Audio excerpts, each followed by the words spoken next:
கர்நாடக அணைகளில் இருந்து தண்ணீர் திறக்கப்படாததால் போதிய நீர்வரத்து இல்லாமல் பிலிகுண்டுலுவில் இருந்து நீர்வரத்து குறைந்து காணப்படும் நிலையில் அந்த பகுதியை தேமுதிக பொதுச் செயலாளர் பிரேமலதா விஜயகாந்த் நேரில் பார்வையிட்டார்.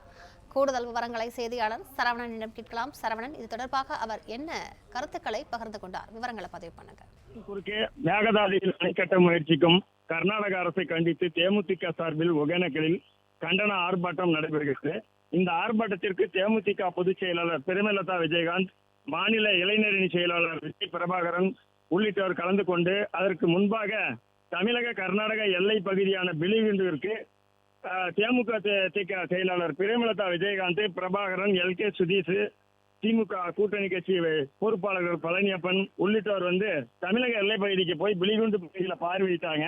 அந்த பகுதியில பார்வையிட்டு கட்சி நிர்வாகிகளுடன் காவிரி ஆற்றில் தண்ணீர் வரக்கூடிய பகுதியில எவ்வளோ நீர்வரத்து பகுதியான கரைகளை ஆய்வு பார்த்து நேரில் சென்று பார்வையிட்டாங்க. அதுக்கப்புறம் கட்சி நிர்வாகிகளிடம் தண்ணீர் எப்பகுதியில் வந்தால் எந்த இது என்பதை குறித்து கேட்டறிந்தார்.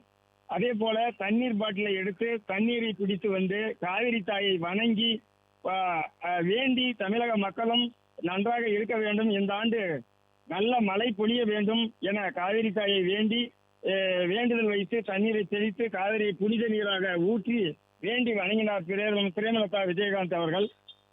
அந்த நிகழ்வை முடித்துக் கொண்டு தற்போது ஒகேனக்கலில் நடைபெற்றுக் கொண்டிருக்கும் ஆர்ப்பாட்டத்திற்கு கலந்து கொண்டு கண்டன கோஷங்களை எழுப்பி வருகின்றனர்.